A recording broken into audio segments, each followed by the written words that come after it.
Labai diena visiems susirinkusiems. Šiandien tikrai turėjom turėti garbingų dar keletą svečių. Tiesiog atitiko taip, kad Egidijus Dragūnas lygos patalė ir sakė, su temperatūra pakilti net iš lovos negali, kuris buvo pradėjęs. Labai gaila, kad Edita Mildažytė, kuris buvo tiesiog irgi dėl didelio užimtumo ir dėl aplinkybių sutapimo, tik dabar nors ryte dar buvom kalbėję, tai šiandien pasakė, kad dabar negali, nes visą dieną suplanuota. Bet tokiu atveju tikrai šiandien prie stalo turim pakankamai rimtus svečius, tai Vilniaus arkivyskupijos karito direktorius Linas Kukuraitis ir Varėnos rajono meras Elvinas Jankevičius.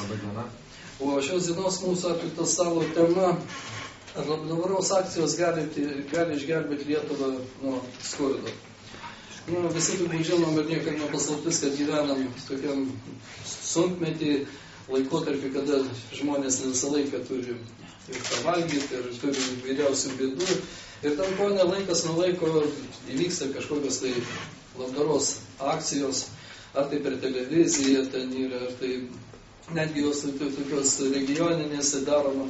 Ir man visada kyla klausimas, ar šitos akcijos yra, kaip pasakyti, turiningos, vertingos ir jos aplamai gali kažkiek įtakoti tą visą dabartinę socialinę patirtį. Nes labai įdomiai nuskambėjo prieš kurį laiką, kada mūsų šou žvaigždės, populiarūs gana estrados atlikėjai, kaip Marijonas Mikutavičius dalyvavo UNICEF programai, kurioje buvo surinkta apie 600 000, kaip buvo nuėjęs toks skaičius, parama Kambodžos vaikams. Tai man pirmiausia kilo toks klausimas, ar mes jau iš tikrųjų esam tokie biedni, ar tokie turtingi, kad galim leisti tokias akcijas, aišku, niekam neuždrausi, pasirinkus ten, jeigu tau labai gaila kažkokio, bet ar tikslinga Lietuvoje, kuri pati turi savo krūvas bėdų, atremti tokias akcijas. Nes šios dienos kaip atsvara, tai norėjausi pakalbėti su Egidijum Dragūnu, kuris iš tikrųjų pakankamai daug rengė koncertų. Už tos koncertus nupirkta įvairi aparatūra, atitinka ligoninėm, kada jisai derina tos klausimus, atitinkama ligoninė su jos poreikiais. Ir čia, man atrodo, viskas aišku. Bet gal pirmiausia, tai suteiksiu žodį gerbiamai Linui iš jūsų, kad pristatytut kaip karito veiklą ir kaip jūs matot, kur savo būtent tą realizavimą tų gerų idėjų ir kaip jinai atsiperkamumas yra. Tai yra nepaprasta pristatyti visą veiklą, nes tikrai yra plati. Karitas savo veiklą dengia visą Lietuvą. Yra priskaičiuojama apie 3000 savanorių, kurie veikia Karite visur Lietuvoje. Ir pagrindė Karitas organizuoja veiklą, būdamas bažnyčios organizacija, Romos katalikų bažnyčios organizacija, organizuoja veiklą per parapijas. Tai parapijos yra daug skyrių, ne lygu kurioje viskupijoje, bet kuriuose parapijos yra, kartais visoje viskupijoje apie 80% parapijų turi savo Karito skyrius. Tai veikla Karito jinai yra labai įvairi, yra nuo šalpos, kur yra žmonės šelpiami maistu, rūbais ir daiktais, iki rimtų kvalifikuotų profesionalių projektų, kaip, pavyzdžiui, mes turime amatų centrą, kur yra renkami žmonės, jaunimas iš gatvės, socialinės rizikos jaunimas, kur metus skiria tokiai ugdymo programai ir resocializacijos ir paskui integracijos į visuomenę. Tai praktiškai tai yra, Karitas daro ir tą ugdomąją, ir integracinę, ir teikia kitą pagalbą žmonėms, kurie yra reikalingi. Dabar, kuo toliau, tuo mes labiau matome, kad angažuotis yra prasmės būtent į ugdymo ir įdarbinimo programas.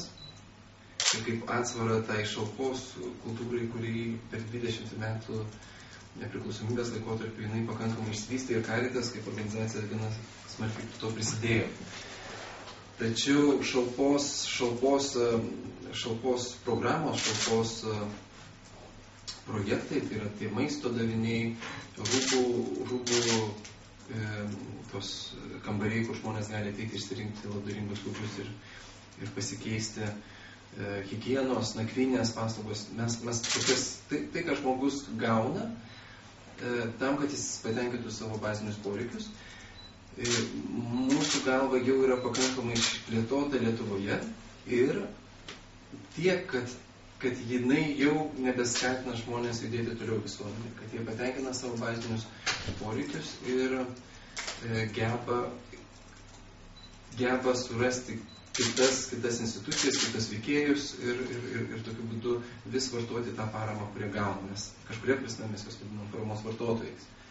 Taigi yra tam tikra visuomenės dalis, formuojasi ir kuo toliau jinai labiau plečiasi mūsų stebėjimu, žmonės, kurie geba išgyventi iš gaunamos paramos.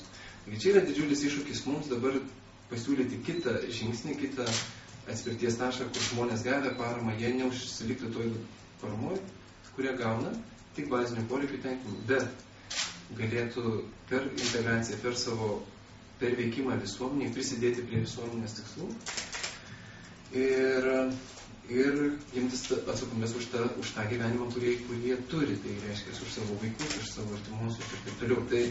Tai va šitą integracinę pusę, mano galva, Lietuvoje yra silpnai vystoma ir čia reikia daugiau pastangų dėti.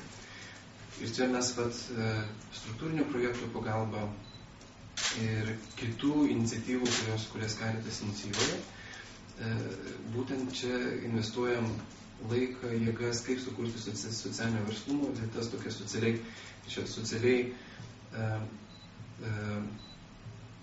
tokias minkštas darbo vietas, kuriuose žmonės atėję į darbą, pavyzdžiui, mūsų benamiai ateina, turim tokį žvakelių dirbtuvės, kur atėję į žvakelių dirbtuvės, jų lankomumas, nelankomumas nėra pagrindinis kriterijus likti darbo vietoje ir ne. Taigi tos darbo sąlygos nėra tokios griežtos, kad jie, jeigu kažką padaro, netitinka įryškinta, bet yra kartu su socialiniu darbuotoju stengiamas jam padėti įeiti į darbo ritmą, prisimti atsakomybės už jas.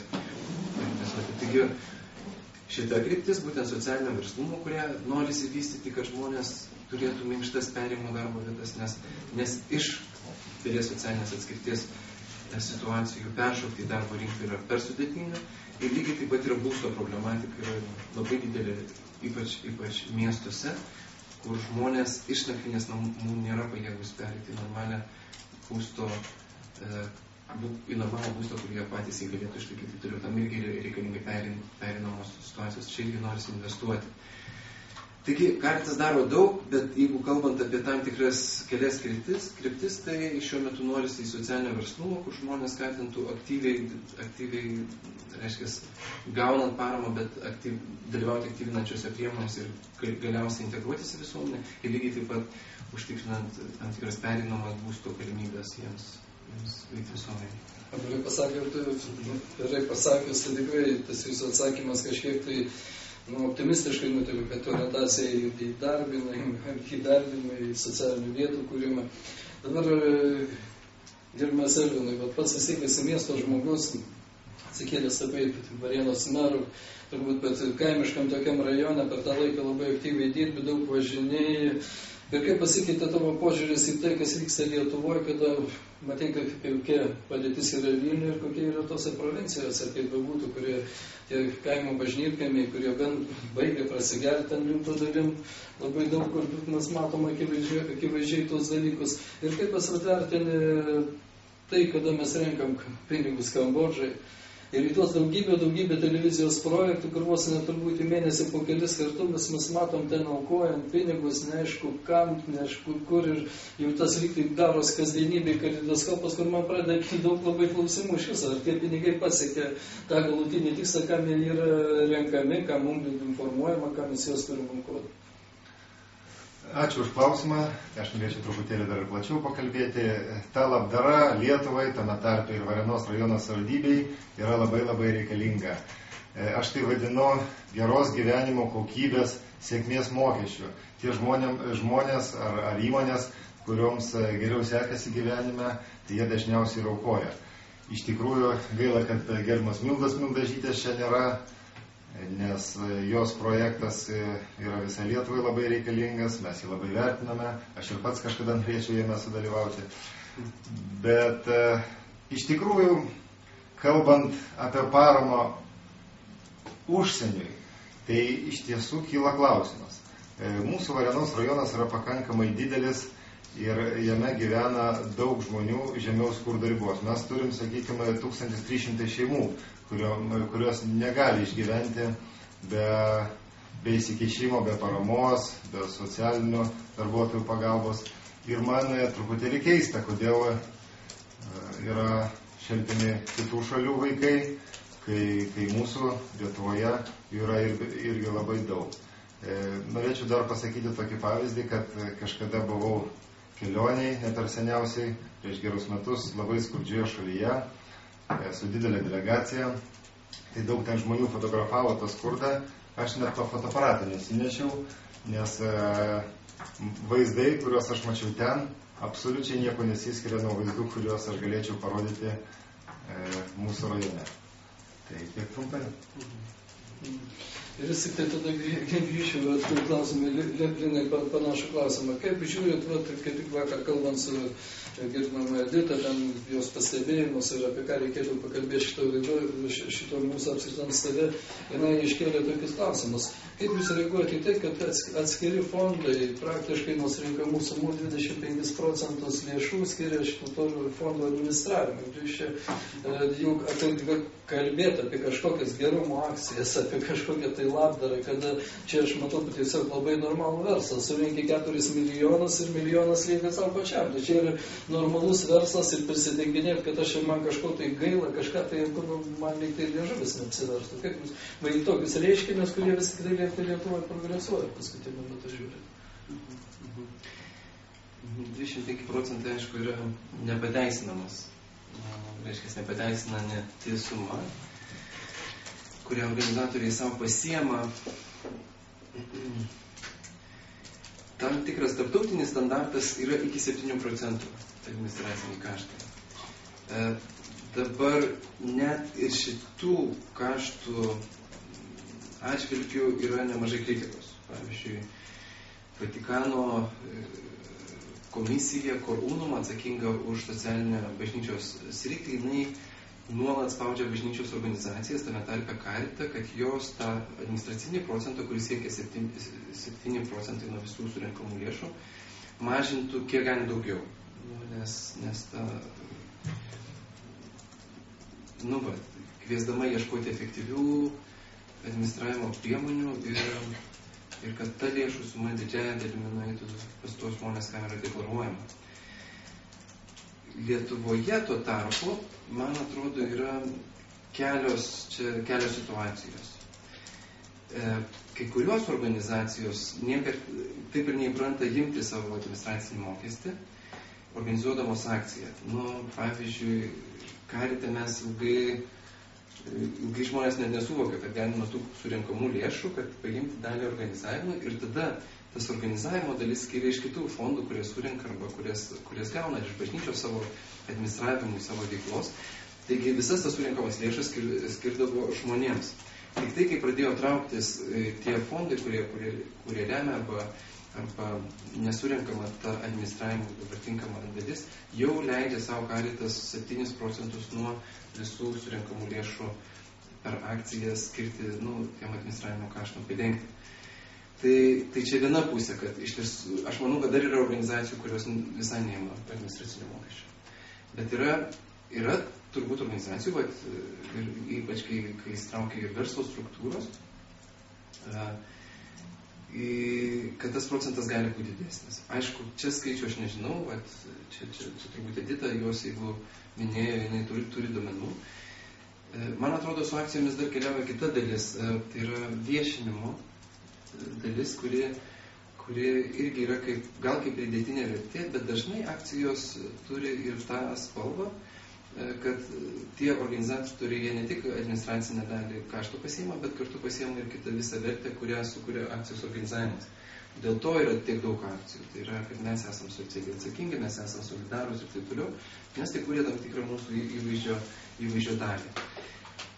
Antras dalykas, kuris, man atrodo, kalbant apie tą akcijų skaičių, kur jūs minėjote, kad yra tiek daug, kad nebegalim suskaičiuoti ir kur dar pasisuki viskas nors prašo, tai ypatingai suintensyvėja tais jautriaisiais laikotarpiais, tai yra prieš Kalėdas ir prieš Velykas, kai žmonės yra dvasiškai ruošiami tiems esminiams religiniams arba kad ir pasaulietinėms šventėms, kur yra kviečiama save peržvelgti, pasiruošiant kalėdoms, peržvelgti save besiruošiant Velykoms. Ir tada, kai žvelgi į save, aišku, kad pamatai, kad nebuvai geras visus metus ir čia yra pats laikas, kai iššokti su akcija ir pasiūlyti, tu paaukok 5 litus ir štai būsi pasiruošęs kalėdoms. Tai aš manau, to yra labai daug.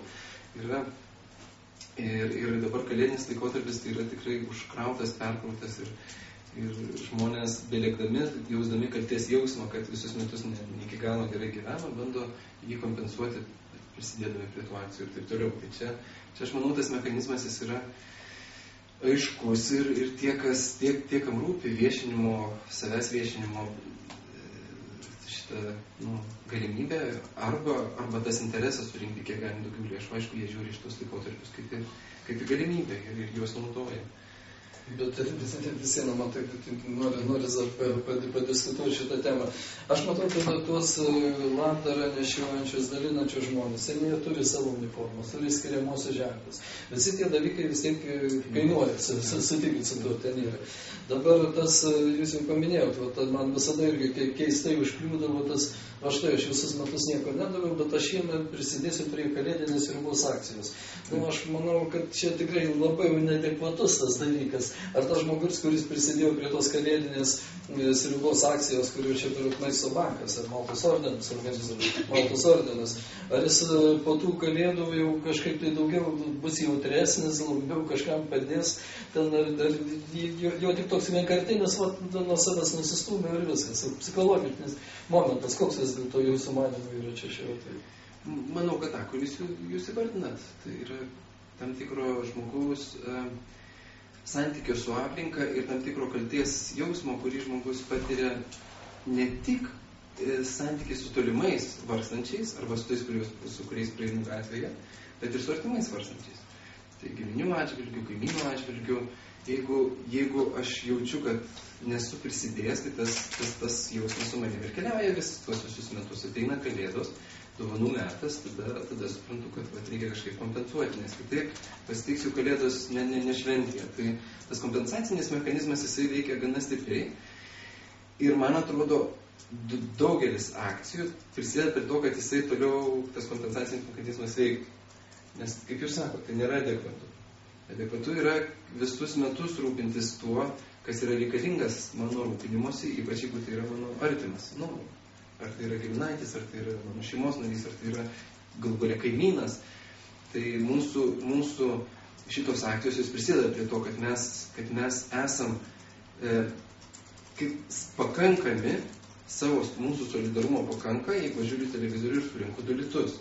Ir to užtenka, nors šalia kaimynas gali būti, kad jam reikia tiesiog bent kartą per savaitę aplankymų ir pokalbių su juo. Tai jisai tam tikrą prasme iškreipia santykius mūsų visuomeniai, būtent kompensuodamas tuos santykius, kurių būtent ir trūksta mūsų visuomeniai. Lyg tai kalbam apie tai, kad akcijos didina solidarumą, bet jos kartu ir užkerta kelią tikram solidarumui, tam, kuris turėtų realizuotis mano artimoje aplinkoje. Dėkui iš nuoširdumą, kad šitas gerbiamas Edvilai. Dabar pats susiminė, kad labai reikalingos tos maisto akcijos dalybos, tos, kurios vyksta per seniūnijas, per valdžios institucijas, kada ten yra sudaromi socialiai remtinų žmonių sąrašai, kada jiems skiriamas ten būtent ir maistas, ir tos kruopos, ir aprangos ten. Ir vis tik tai man tas dalykas yra ne vieną kartą susidūrė su tuo, kad tiesiog pačiam teko kalbėti, kad ir su socialiniais darbuotojais, kad čia nėra vis tik tai geras dalykas. Nes tiesiog turėjau tokį pokalbį su vienu geru pažįstamu, kuris laikinai yra bedarbis, kuris tikrai, kaip varžėsi dalyvauti, varžėsi ir teikti kruopų per miltų kažkokiu ar cukraus. Ir sako, kai nuėjau, aš grįžau pakėlęs galvą, už tai, kad ten susirenka atvažiavęs su tokiom mašinom, kur aš kitas darbę dirbdamas normalų darbą negali savo nusipirkti. Kaip ir yra kažkokia tai iškreipta. Ir buvo tavo pačio, pavyzdžiui, galbūt net pasakysiu, kada tu reabilitacinį įrangą padovanoji ligoninei, tai buvo labai konkretus tikslas. Pas mus iki šito laiko labai gerai atsimenu ir vertinu būtent Adolfo Šleževičiaus padaryta labdara ligoninių, kada buvo rajono visi suskaičiuoti neįgalieji, kiek ir jiems reikia vežimukų, jie yra supirkti ir tai buvo iš tikrųjų rezultatas ir aš nemačiau kažkokios tai reklamos, mane, ta prasme, tokios jau per daug išpūstos arba ten bandymo kažkokius tai pinigus pasisavint, kadangi labai konkretus dalykas, vat, ir pačio ir Egidijaus Dragūno, šiuo atveju Šleževičius, reikia tiek tai yra neįgaliųjų, tiek jiems reikia va, tokios va, įrangos, kaip mes tai padarėm. O kada atsiranda va, būtent tas maisto dalybos, atvirai pasakęs, teko kelis kartus ir iš šono matyti, ir seniūnijos darbuotojus apsikrovusius tais maišais pagal sąrašus kažkam duodu, neduodu. Man ir negražiai estetiškai atrodė, ir kažkiek žmonės lyg ir pažeminti eina, kiti ryškiai, va, sakau, kyla toks klausimas, kad vargu ar tam žmogui iš tikrųjų tos kruopos yra reikalingas. Ar čia nėra kažkokio tokių irgi nei šis, nei tas? Tai gerbės Gediminai, iš tikrųjų, jūs esate iš dalies teisus ir kai kurie žmonės tą paramą naudojasi ir iš dalies tą paramą skatina ir toliau žmonės nedirbti. Sakykime, pas mane net ateina jaunimas į savivaldybę ir prašo, na, mere, gal jūs galite man duoti socialinį būstą. Tai man keistas to jauno žmogaus mąstymas. Aš kaip prisimenu savo kartos jaunimą, tai mes galvodavom, kad kas nors suteiktų mums darbą, kad mes galėtumėm užsidirbti ir patys tą būtų išsinuomoti ir galų galę nusipirkti. Tai ir to žmonės aš taip ir stengiuosi paprotinti, pasakyti, kad reikia galvoti kitą linkmę. Bet žinot, o kaip iš tikrųjų tas maisto gavimas kai kuriems žmonėms yra išties labai labai reikalingas. Ir kaip padaryti taip, kaip išrūšiuoti tos žmonės ir duoti tik tiems, kuriems ta pagalba yra reikalinga. Tai yra praktiškai neįmanoma ir visada bus galimybė piktnaudžiavimui. Tai apie tai norėčiau taip ir pasakyti. O kalbant apie konkrečius dalykus, taip iš tiesų tie žmonės, kurie nori paaukoti labdarai, jiem galbūt yra patogiau dalyvauti tose akcijose, nes jie betarpiškai nebedrauja tiesiogiai su tais labdaros gavėjais. Taip yra daug paprasčiau. Bet tai tik tai, sakykime, atliekamas mažas darbas, paaukojimas 5 litų ar 10 litų, tai nėra tiek daug, kiek būtų galima padaryti tiesiogiai pa žmogų nuvažiavęs į namus, jį išklausyti, pamatyti, kas jam yra būtina. Juk aš taip įsivaizduoju, tie labdaros fondai, jie irgi negali įsigilinti kiekvieno žmogaus būtinybę. Na, jie užperka drabužių, bet gal konkrečiam žmogui drabužių ir nereikia. Gal jam reikia kito daikto. Tai tiek. Aš čia taip papildyti norėčiau. Gerai. Man atrodo, su maistu ir bendrai šalpa, taip pat tokiam teoriniam diskursija, pokalbyje yra 3 situacijos, kuriuose žmonės turėtų gauti paramą maistu. Maistu, rūbais, patalpomis, taip toliau. Tai pirma situacija tai yra krizinė. Tai pavyzdžiui, mirė tas, kuris išlaiko šeimą, arba sudegė namas, arba taip toliau, taip toliau. Tai reiškia, yra įvairiausių krizinių situacijų, kurias žmonės patiria kasdienai. Mes tą kriminalų arba gaisrininkų ataskaitose girdim, kad tai vyksta kasdieną. Tai tikrai žmonės yra reikalingi kažką atsiremti ir reikalingi tam tikros paramos. Tai čia mes turim suteikti tiek, kiek jos galim suteikti, tam, kad žmonės galėtų išgyventi bazinius poreikius. Tai antroji dalis tai yra žmonės, kurie patys negali pagal esamą pajamas ir pagal esamą savo galimybės jau, reiškia, susirinkti tiek, kad galėtų oriai gyventi. Aš paminėčiau neįgaliuosius ir pensininkus, tai yra tie, kurios yra pensijos per mažos, kad išgyventų ir tada tam, kad atsidurtų, jie ir yra reikalinga, kad būtų tam tikras labdaros mokyklų tinklas arba maisto paketų, kur žmonės galėtų papildyti iki bent jau oraus gyvenimo, kad nereikėtų badauti, rinkti šiukšlėse ir užsidirbinėti tokiu būdu ir taip toliau. Tai yra tam tikra grupė žmonių, kurie jau nebegalės aktyviai veikti visuomeniai, taip, su perspektyvos, turint perspektyvą kažkokią, perspektyvoje. Trečioji dalis, tai yra žmonės, kurie yra gyvenime niekada nepatyrę kitokio santykio su aplinka, tai yra vaikai užaugę socialinės rizikos šeimose, vaikai užaugę vaikų globos namuose, kur, kad meras minėjo, kad ateina jaunas žmogus ir sako, duokit man socialinį būstą, kaip jis gali neateiti, jeigu jisai 18 metų, gyvendamas vaikų globos namuose, viską gaudavo, absoliučiai viską, nuo rūbų, maisto, patalinę, iškalbti rūbų ir taip toliau, ir jokio savarankiškumo ugdymo. Tai išleistas 18 metų vaikas, gavęs savo pašalpą, kuri yra skiriama, jam išeina, tai yra irgi labai nedidelė, jisai turi išgyventi, jisai neturi niekad nematęs pavyzdžio, niekada nesusidūręs su realiu gyvenimu, niekada nesusidūręs su įtampa, kad jam reikia pačiam išgyventi, ir dabar jo pasirinkimai, tai pasirinkimai yra tokie, kad didžioji dalis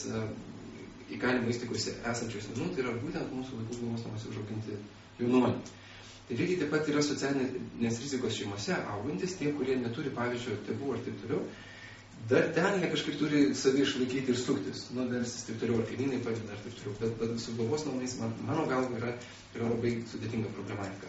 Tai čia mes irgi turim tada suteikti tam tikrą bazinę paramą jiems, tai yra ar tos perinamas būstas, kažkoks savarankiško gyvenimo namai, ar maisto, ar taip toliau, bet kartu iš karto siūlyti ugdymą, kad tie žmonės matytų visai kitas galimybės veikti visuomenį ir jiem padėtų įeiti visuomenę.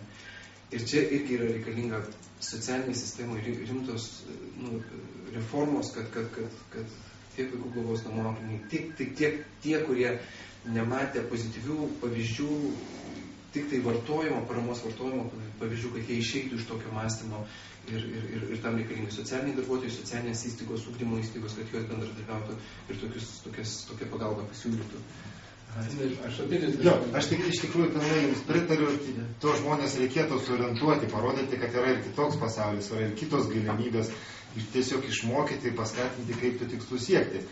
Bet kalbant dar apie labdarą, sakykime, tikrai aš manau, kad jinai turėtų būti šiek tiek tikslingesnė. Galbūt reiktų atskirti miestų nuo kaimo. Aš pats čia noriu girtis, bet esu dalyvavęs įvairiuose gerumo akcijose, mes tas vištas po tos kaimus vežiuodom, bet būna atvažiuoja į kaimą, į tas šeimas, atveži tas vištas jau negyvas, o žiūri, ten pilnas kiemas tų vištų laksto. Tai maisto jie turi.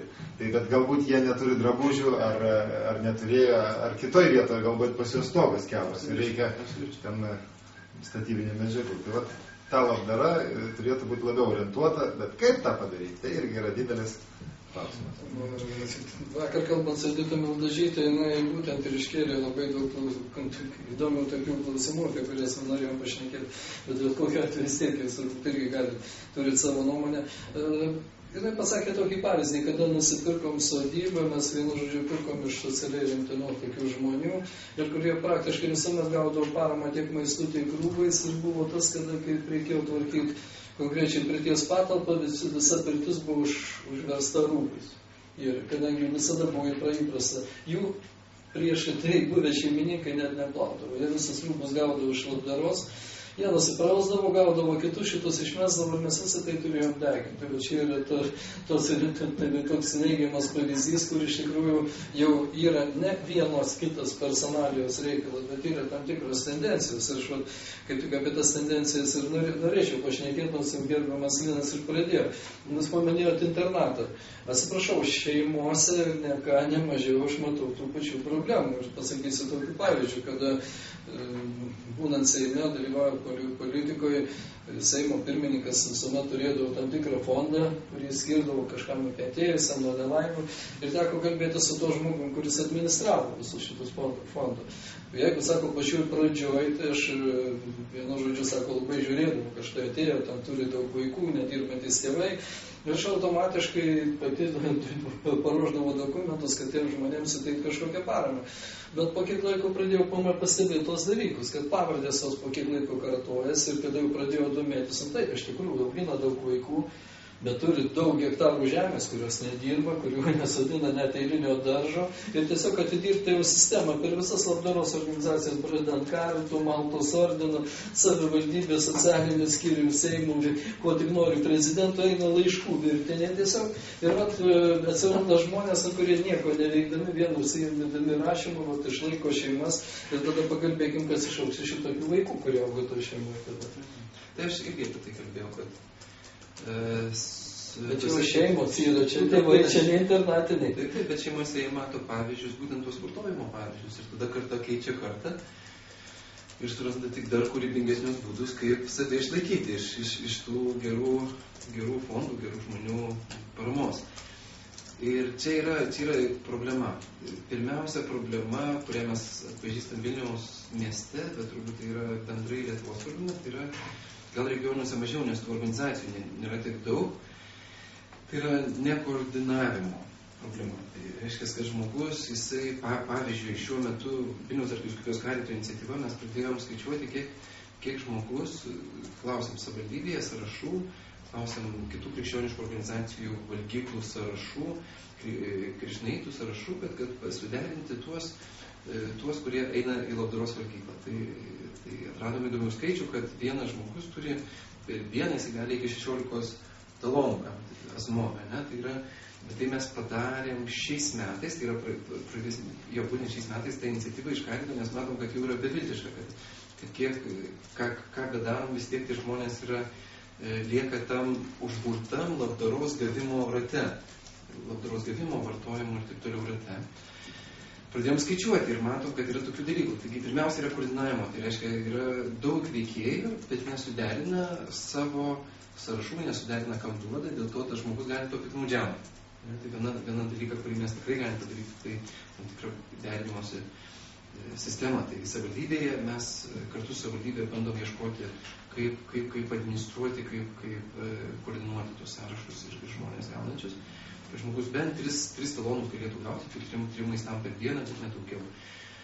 Tai vienas dalykas. Antras dalykas yra, kad šalia tų šalpos yra, man atrodo, yra išvystyta tikrai tiek akcijomis, tiek yra organizacijų, kurios teikia daug šalpos dalykų.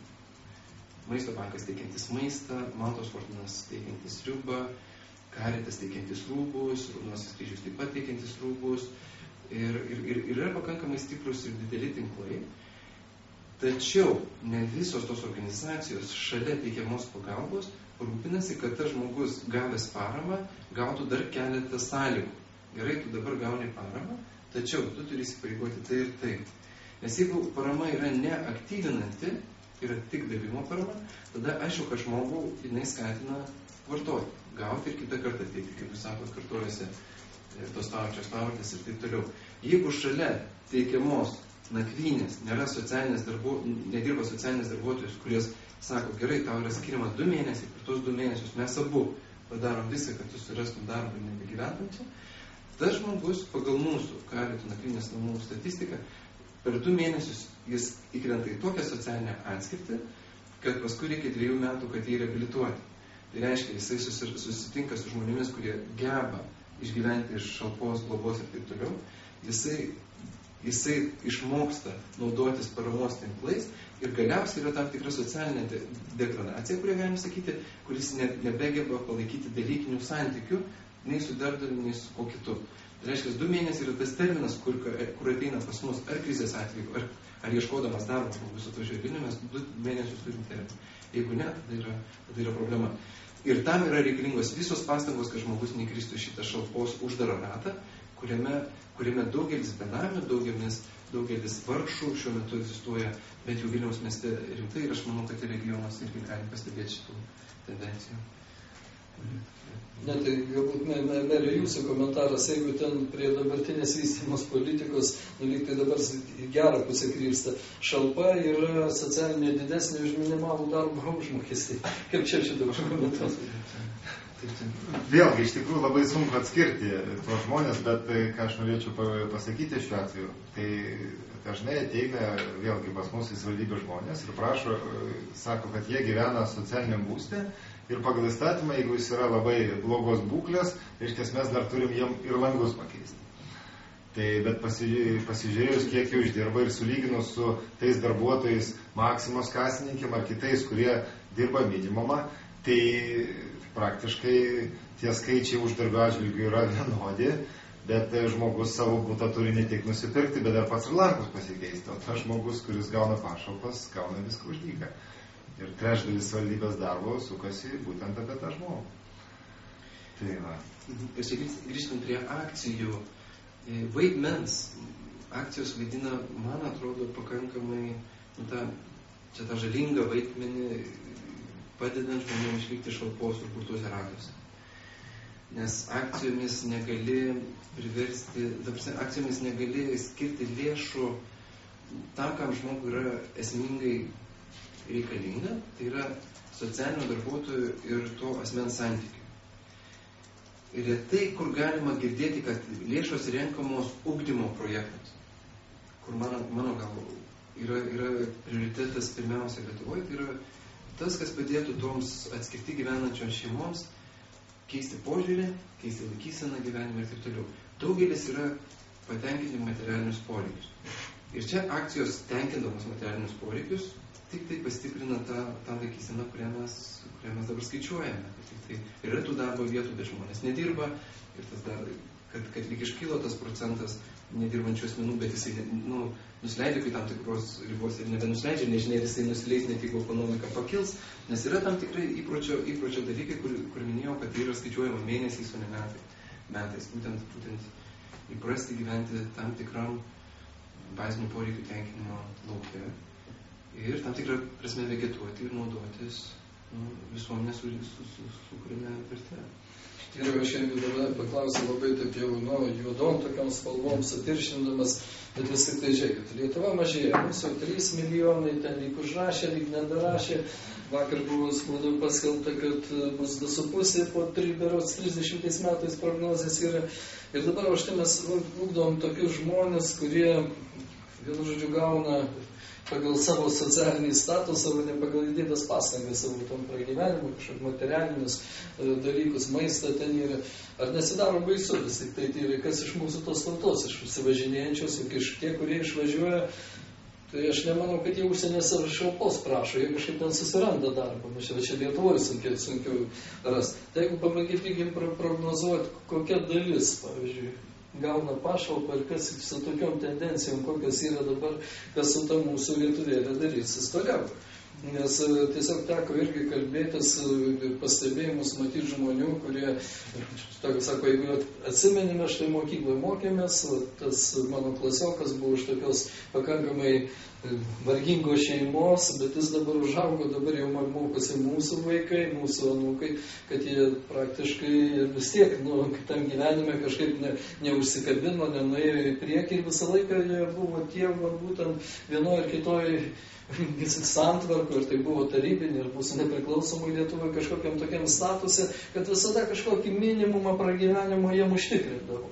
Ir jų tas, norėtųsi, kad mes tauta kovinga būtum ir iš savo, turbūt kažkokių gerų pavyzdžių, iš savo darbštumo pragyventų, bet šalia aš matau visai kitokius pavyzdžius ir didelė tendencija, kad mano toks, bent jau subjektyvus pastebėjimai, kad tokių žmonių jų didėja. Tai jeigu dabar pamėginti pamatyti tuos savo mąstymus į priekį, žiūrėti, kiek iš mūsų liks tų, kurie matys tokius pavyzdžius, nes iš tikrųjų teko susidurti su tuo mąstymu, kada kažkada tai dirbant su ministrė Vilija Blinkevičiūtė, teko būti vienoje stovykloje su jaunimu, kurie sportavo, kurie buvo aprengti visiškai vienodom uniformom, gyveno lauko sąlygom, ten 2 savaitės kartu sportavo, kartu užėmė laisvalaikiu ir buvo labai maišyta publika, jeigu taip galima įvardinti tos jaunuolius moksleivius.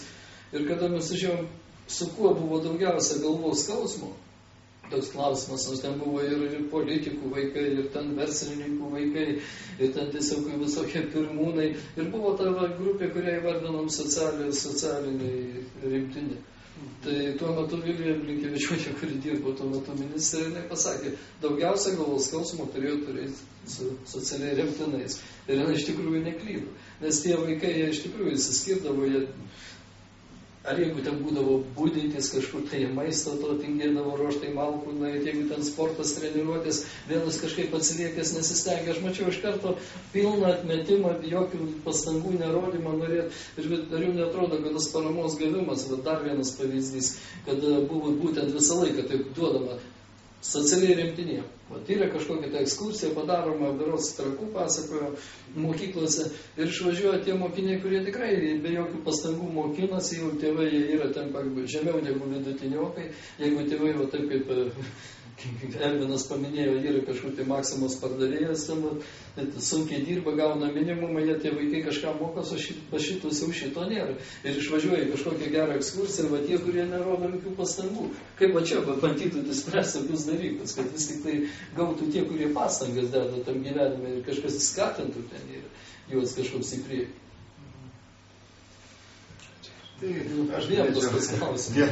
Iš tikrųjų, aš tik norėčiau, kad nesusidarytų klaidingas įspūdis, mes tikrai pasisakom už paramą ir mes visada linkę žmogų ištiesti pagalbos ranką.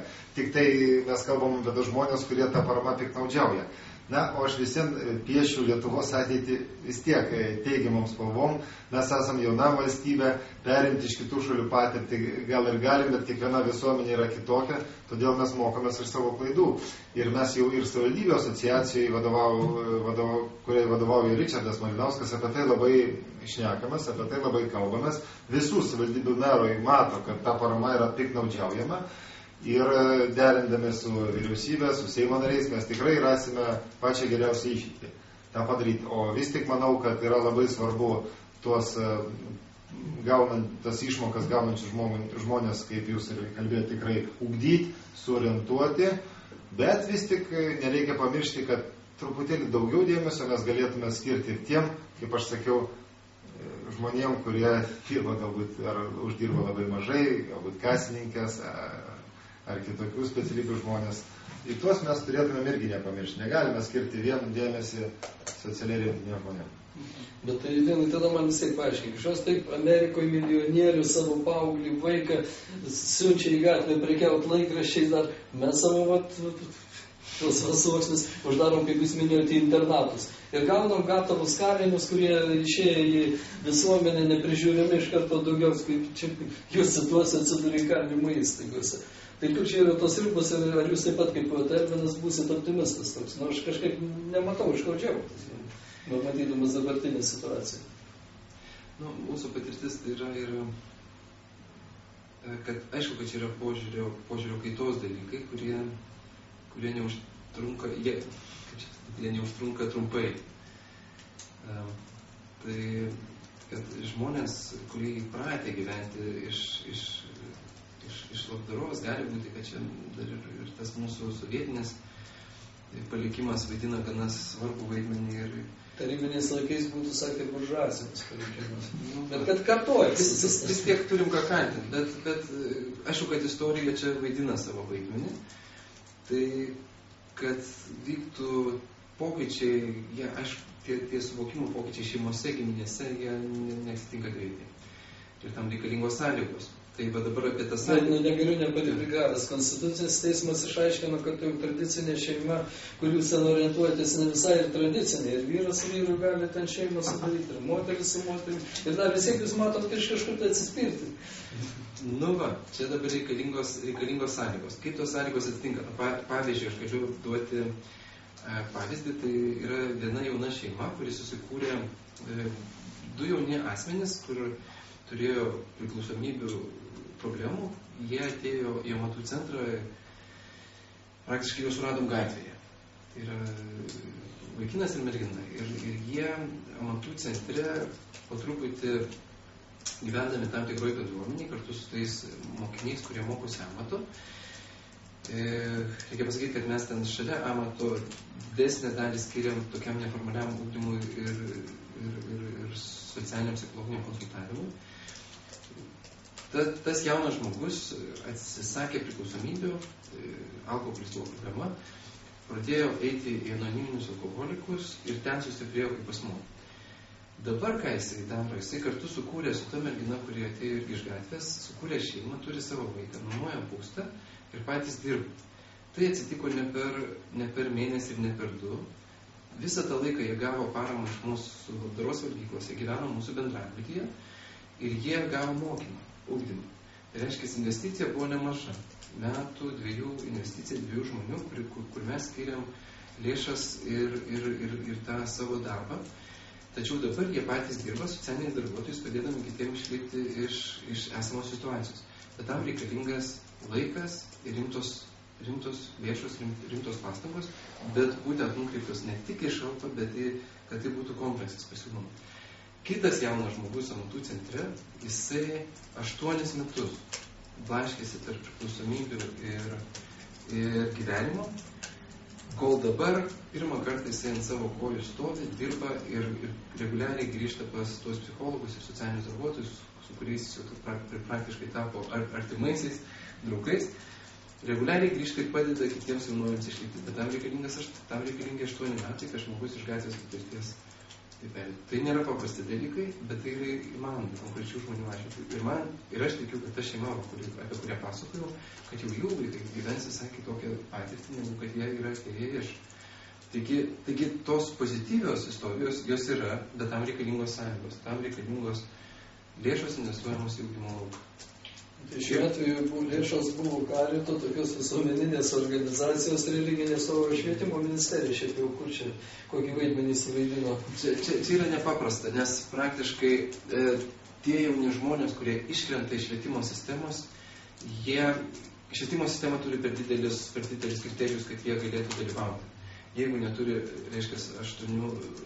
neturi baigęs 8 klasių, jis negali eiti į profesinę mokyklą, o daugelis pas mus ateinančių žmonių yra 4-5 klasę baigę. Tai praktiškai jie yra iškritę iš sistemos ir jie be galimybės sugrįžti.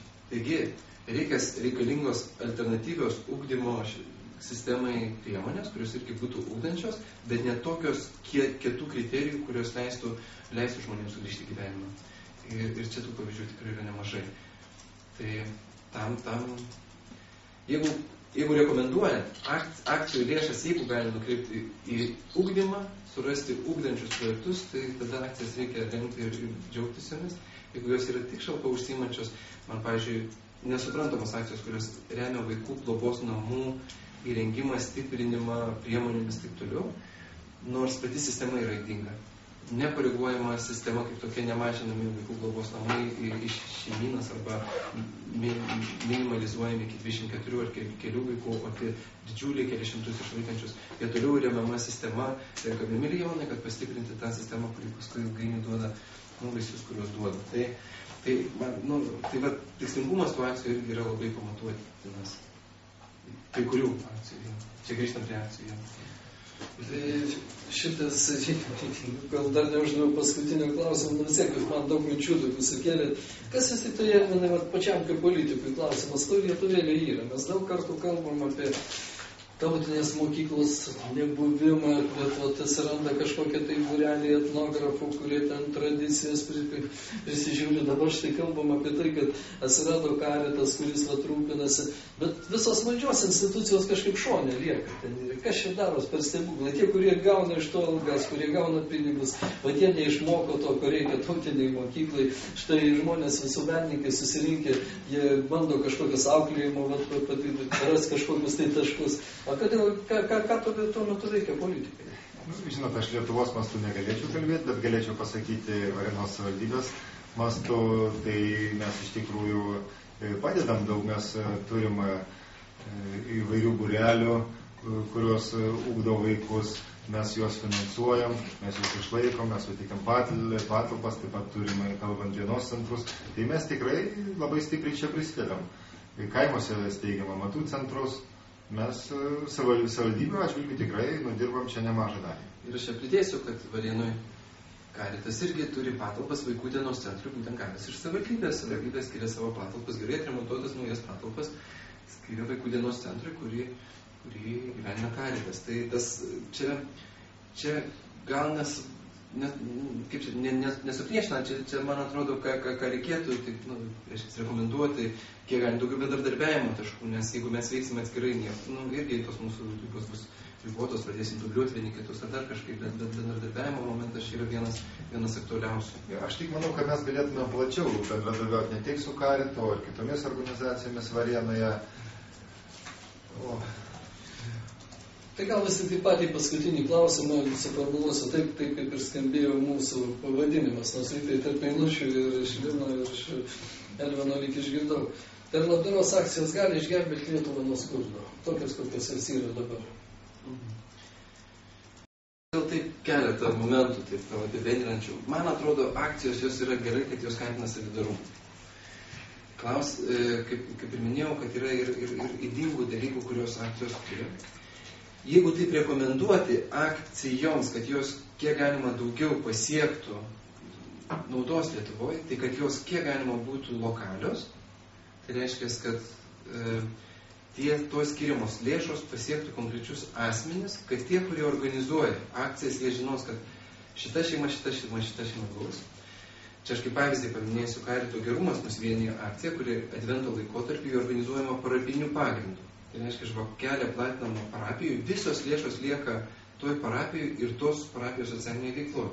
Tai reiškia, toj bendruomeniai, kur yra paukojama, ten ir tos lėšos išleidžiamos. Tai reiškia, parapijos aktyvas, jie masto apie savo šeimas, kuriuoms reikalingos pagalbos, jos kartu teikia. Tai lokalumas kaip kriterijus, mano gal, o antras dalykas tai ugdymo ta perspektyva. Jeigu į ugdančias, arba jeigu yra reikalingos sveikatos priemonės, ne, kad minėjom, kaip pozityvius atvejus, kad reikalinga, kad daugiau, reiškia, kad pasiekti tų sveikatos rodiklių, kad reikalinga tam tikra įranga, tai nupirkim tą įrangą, bet kalbant apie socialinę sritį, tai į ugdymo orientuotos akcijos, tai kad remti tos projektus, kurie deklaruoja, kad tos lėšos bus skirtos žmonių.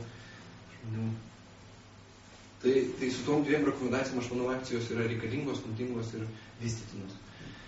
Elvinai išversiu, ką pasakė Linas, tai jis pasakė, kad jeigu nemyli savo kiemo, tai negali kalbėti ir apie meilę tėvynę ir apie pasaulį. Bet akcijos labdaros turi būti lokalios, ar mes dar remsim ten kokius Kambodžos vaikus lenda.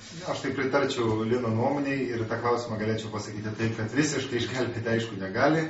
Akcijos gelbėtis turi pati Lietuva, pirmiausiai patys žmonės, paskui vyriausybės ir valdybės, bet jeigu tos akcijos būtų tikslingiau surientuotos, tai prisidėti prie gelbėjimo tikrai gali. Tos akcijos yra sveikintinos, jos turi tik tai labiau bendradarbiauti su savivaldybėm, aš galvoju, arba su seniūnijom, nes tikrai bent jau kaimiškose apylinkėse seniūnai tikrai žino, ko kam reikia. Vienam reikalingi drabužiai, kitam maistas, kitam statybinės medžiagos ir taip toliau. Šitas bendradarbiavimas turi būti glaudesnis. Aš tik taip dar truputį noriu ištiesinti santykį su tam tarptautiniam akcijom. Globalėja pasaulis ir mes patys matom, kaip mūsų veikimas atsiliepia klimato kaitai arba net socialiniam procesam, kurie vyksta pasaulyje. Ir aišku, kad mes turėdami visas tas informacijos priemonės ir girdėdami nuolat informaciją apie tsunamio aukas ir taip toliau, negalime nereaguoti, kad vis tiek esame visi tarpusavio priklausomybei. Tai tik tai, man atrodo, čia yra klausimas to adekvatumo, kiek tokių akcijų turi būti, kiek tokių akcijų turi būti Lietuvoje ir kokią dalį jos užimti bendram akcijų fone. Kad jos turi būti, kad mes turim kaip lietuviai prisidėti prie tarptautinio, nes mes iš tarptautinio irgi gaunam daug, kaip per struktūrinę paramą iš Europos ir taip toliau. Taigi tam tokiam tarpusavio priklausomybėm bez ryšy būti apykaitos ryšyje, aš būčiau už tai, tik tai, kad jos neturėtų dominuoti turbūt, atsižvelgiant į esamą situaciją Lietuvoje. Tai šiek tiek atstatant tą santykį, kad nenunydėt kaip tokį. Jo, bet tiesa, kai praeitais metais Varėnoje praūžė tsunamis, taip vadinamas iš tikrųjų, tai aišku, aš tuomet dar nebuvau politikoje, tai truputėlį mano duomenys gali būti ne visai tikslus, bet mano žiniomis, apart vyriausybės ir vietinių verslininkų, joks labdaros fondas nieko čia nepadarė. Tai, savo kiemas. O ten tsunamis praūžė nebaigė. Ačiū už pokalbį. Ačiū.